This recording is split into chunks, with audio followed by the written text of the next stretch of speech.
Bueno, chicos, ¿me escuchan?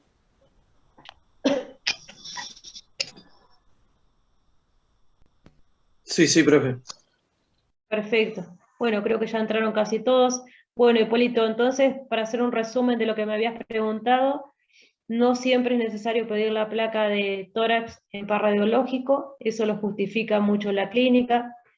Si vos de repente tenés un, no sé, un paciente que se va a hacer un control, un prequirúrgico, un control por una libreta sanitaria, o un control porque es hipertenso, por ejemplo, no necesariamente tenés que pedir el frente y el perfil. Pedís el frente solo y si se justifica después, pedís el perfil. Si vos tenés un paciente que en tu clínica observás más los datos que te va a ir diciendo el paciente que se justifica hacer el perfil, le podés pedir el tórax con el par radiológico frente y perfil. Recuerden siempre que cuando hablamos de perfil de tórax, siempre se hace el perfil izquierdo. Si ustedes, al hacer la clínica, ocultan algo dentro del lado derecho, van a tener que pedir frente y perfil derecho, porque de lo contrario, siempre el perfil que se hace es el izquierdo. ¿Sí?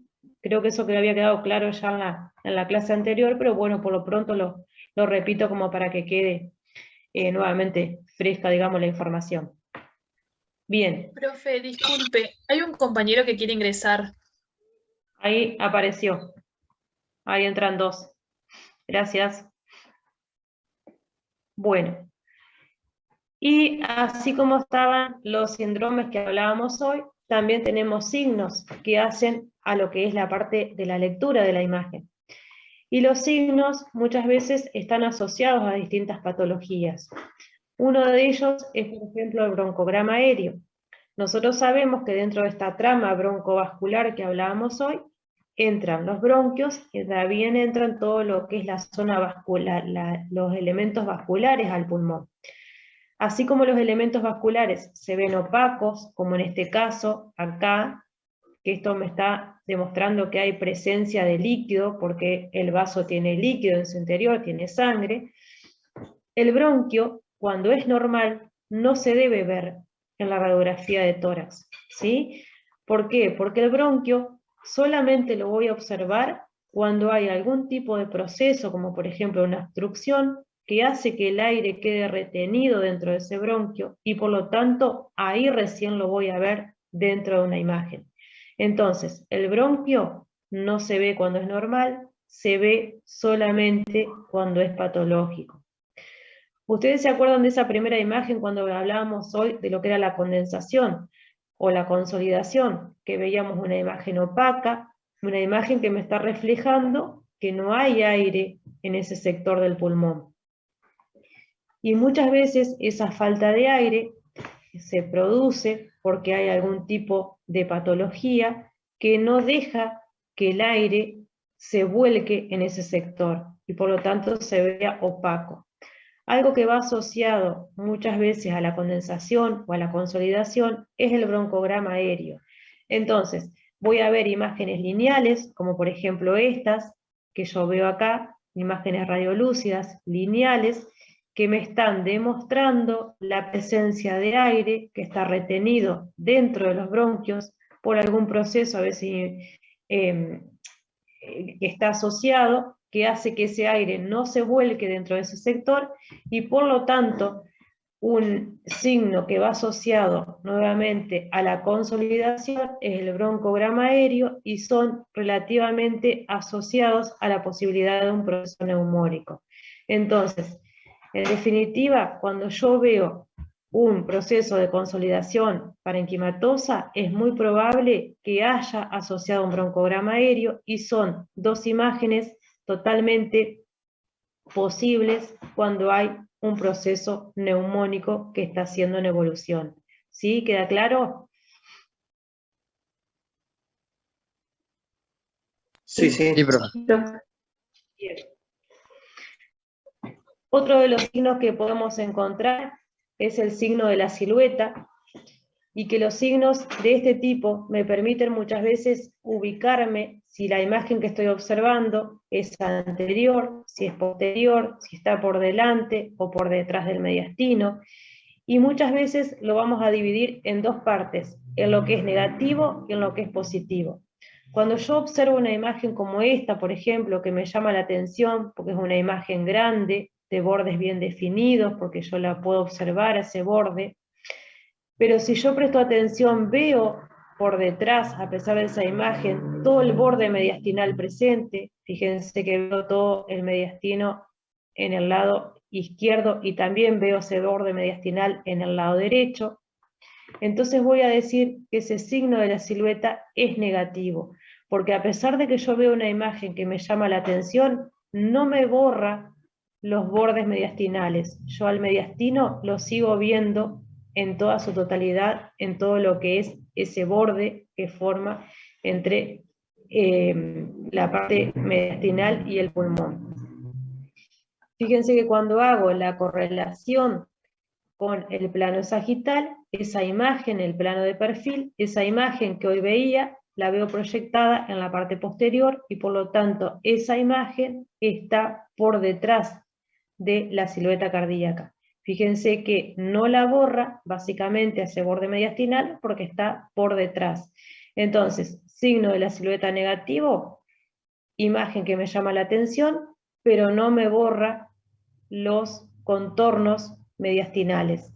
Ya de esa manera me está indicando a través del plano coronal de que esa imagen es posterior. Si no me quedo conforme, pido la placa de perfil, ahora sí, Hipólito, la placa de perfil, y voy a ver que la imagen se va hacia la parte posterior de la imagen. Los médicos que tal vez un poco más grandes no piden el parradiológico. Los que por ahí tienen un poco más de inseguridad lo piden y se quedan tranquilos de que realmente confirman que la imagen es posterior. Cuando el signo es positivo, fíjense que hay una imagen que me llama la atención, una densidad que me está borrando la base del hemitórax izquierdo, y fíjense que si yo quiero hacer un recorrido por todo el borde mediastinal, se me perdió, no lo veo, está borrado, entonces es muy probable que esa imagen sea anterior y no posterior. Entonces el signo ya ahora no es negativo, sino es positivo. Cuando hago la correlación con el plano sagital, el plano de perfil, fíjense que toda esa imagen se me proyecta a la parte anterior del tórax. Entonces, cuando veo una imagen que me llama la atención, que me borra el borde mediastinal, estoy ante un signo positivo y es muy probable que la imagen ahora sea anterior. ¿Sí? ¿Queda claro, chicos? Sí, profe.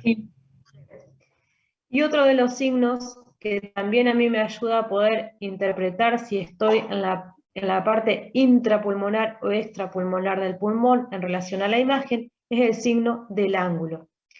Muchas veces cuando yo tengo imágenes como esta, me va a llamar la atención una opacidad que veo en este caso en el lado derecho, y yo quiero saber si esta imagen corresponde o no corresponde al pulmón, ¿sí?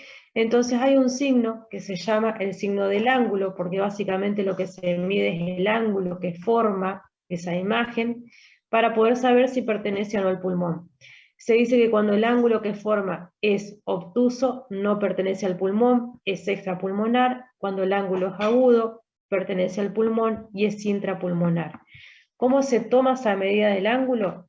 Normalmente se hace en la parte donde se pega, digamos, la parte costal con la imagen, con el límite del campo pulmonar. Si nosotros apoyáramos acá, por ejemplo, un transportador, la parte recta del transportador acá, y midiéramos este ángulo, que sería este que está acá, ¿sí?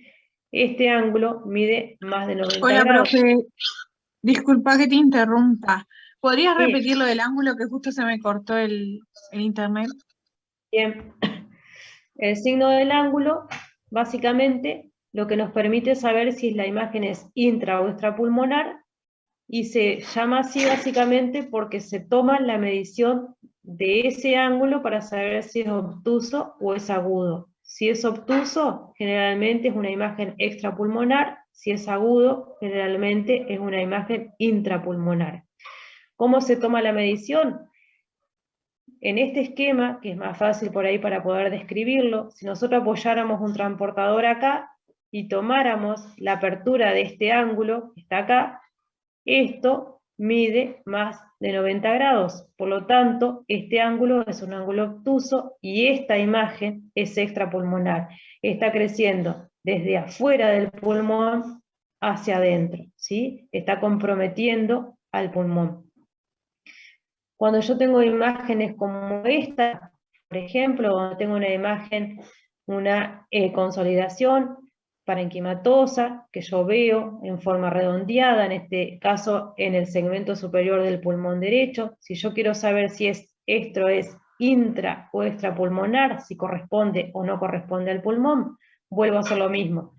Tomo la medida del ángulo que forma entre la pared costal la imagen con el borde de esa imagen, y si yo tomo la medida de este ángulo, voy a ver que esto mide menos de 90 grados. Por lo tanto, esta imagen es intrapulmonar. En otra forma más esquemática, fíjense que lo tenemos acá como más fácil para poder ver, inclusive está medido arriba el ángulo para poder saberlo. Si yo apoyo la parte recta del transportador y la apertura de esa imagen es mayor a 90 grados, este ángulo es obtuso, imagen extrapulmonar. Si yo tomo la medida nuevamente, parte recta del transportador sobre la costilla, el arco costal, tomo el borde de la imagen, este ángulo es agudo, por lo tanto esto es intrapulmonar, está dentro del parénquima pulmonar. ¿Se entendió ahí? Sí, profe. Bien. Sí, profe, gracias. Perfecto. Y otra de las posibilidades que también puede pasar, que las pleuras, que si bien están presentes dentro de toda la anatomía de la lectura del tórax, vuelve a pasar lo mismo que hablábamos hoy con respecto al bronquio. Cuando las pleuras están normales, no las van a ver en una placa de tórax, solamente las van a ver cuando esté ocupado ese espacio pleural a través de algún determinado, alguna patología, como por ejemplo algún traumatismo, a veces, que es algo de lo que provoca, que es cuando ese aire está presente dentro del espacio pleural, y normalmente lo conocemos como el neumotórax. Vuelvo a repetir, pleuras no se ven en una placa normal, se ven solamente cuando son patológicas y me están indicando que hay un proceso que las produce.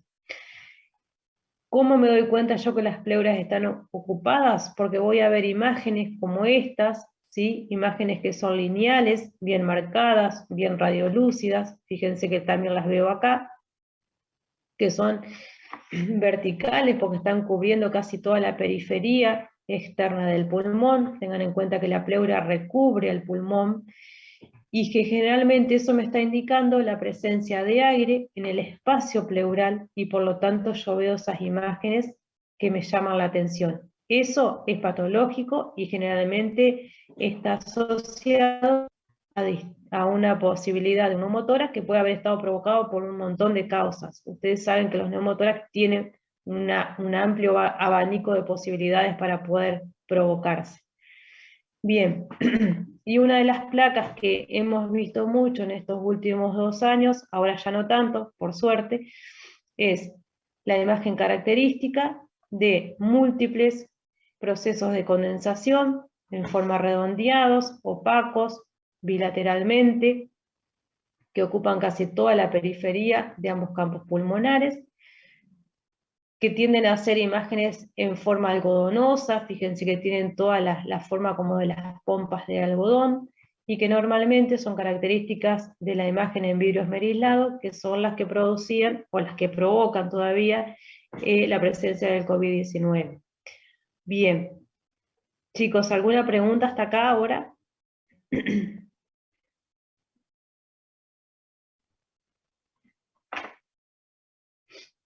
De mi parte no, profe.